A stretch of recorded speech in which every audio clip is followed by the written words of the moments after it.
Switching corner speed, you're watching Guns N' Roses Central.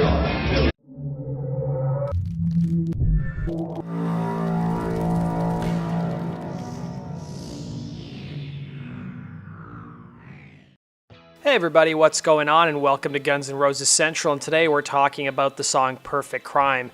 So this is the fifth song off of Use Your Illusion 1, and it's one of the older songs that's on the Use Your Illusion albums as well. Now the only other older ones I can think of are Back Off Bitch, November Rain, and I think there's probably one or two more I'm probably Don't Cry as well. So let's talk about Perfect Crime. A lot of people think it was a song that was written around the Use Your Illusion era, but it actually dates back all the way to at least 1986 because that was the first time it was performed live. So the first time it was performed live was on Halloween 1986, and it was played at Ackerman Hall at UCLA. So it was played twice in 1986, and then it wasn't played for 5 years until 1991 after the release of Use Your Illusion 1.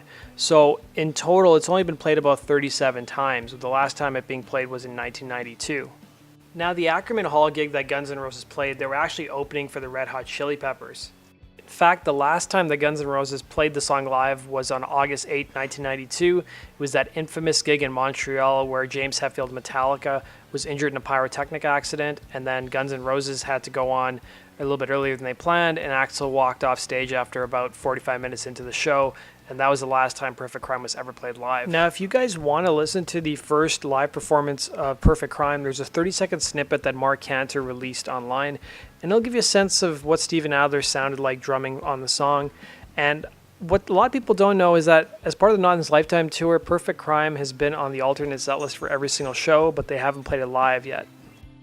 Now, some of the members of Guns N' Roses have talked about the song Perfect Crime. Axl first talked about it on Halloween 1986 at that gig they played at UCLA.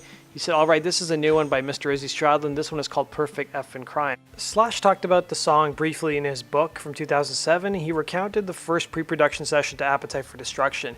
He said, "We booked ourselves at SIR Studios with Mike Klink at the board. The band felt free to be ourselves. At our very first pre-production session, we started writing what would later become You Could Be Mine. At another session, we started to work on Perfect Crime, which was something that Izzy brought in. We weren't in there to write new material, but we were so comfortable that it just came to us." And then in 1992, Slash gave another interview where he talked about a bit about Perfect Crime. He said, "Perfect Crime has a pretty out there solo in it." So in 1999, Guns N' Roses were about to release a new song for the first time since pretty much 1991, and the song was called Oh My God, and there was different details that were leaking online about what the song was going to sound like, and one person who listened to it said that Axl had successfully rekindled the aggressiveness of It's So Easy and Perfect Crime in a song that is a natural evolution of the complicated songwriting involved in the Use Your Illusion albums.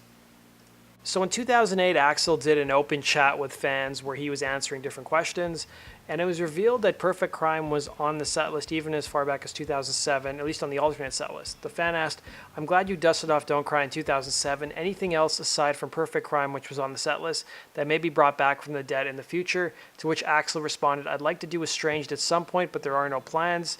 I know the guys pick a couple every so often on their own to get down, but I don't know what those are." Bumblefoot even commented a bit on the song. He was asked about his favorite guitar riff from the Guns N' Roses catalog, and he said the middle riff off Perfect Crime and Brownstone in a Twitter exchange he did back in June of 2013. Now, during the Use Your Illusion tour, Guns N' Roses filmed what is considered by many fans the Holy Grail. So that 2.5-year tour was filmed by a documentary crew, and the documentary was called Perfect Crime, and it featured a lot of stuff that happened behind the scenes, them touring from city to city, a lot of interviews. But unfortunately, after the Use Your Illusion tour, things in the band started to fall apart, and it never was released. It's sitting somewhere in a vault. But hopefully with the Not in This Lifetime tour kicking off and being successful over the last 2 years or so, it's maybe rekindle some sort of interest in re-releasing it. Possibly if they release a Use Your Illusion box set, I think it would be a perfect complement to include as part of the box set.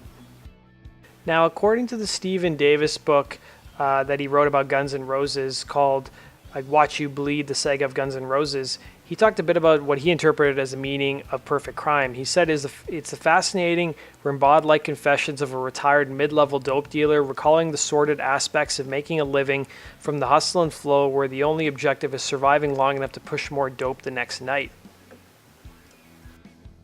Now, LouderSound.com did a list of the top 10 worst Guns N' Roses songs, and on that list was Perfect Crime, surprisingly. It was number 7 on the list. According to the writer, they said Guns N' Roses have never convinced me why they rock out at breakneck speed.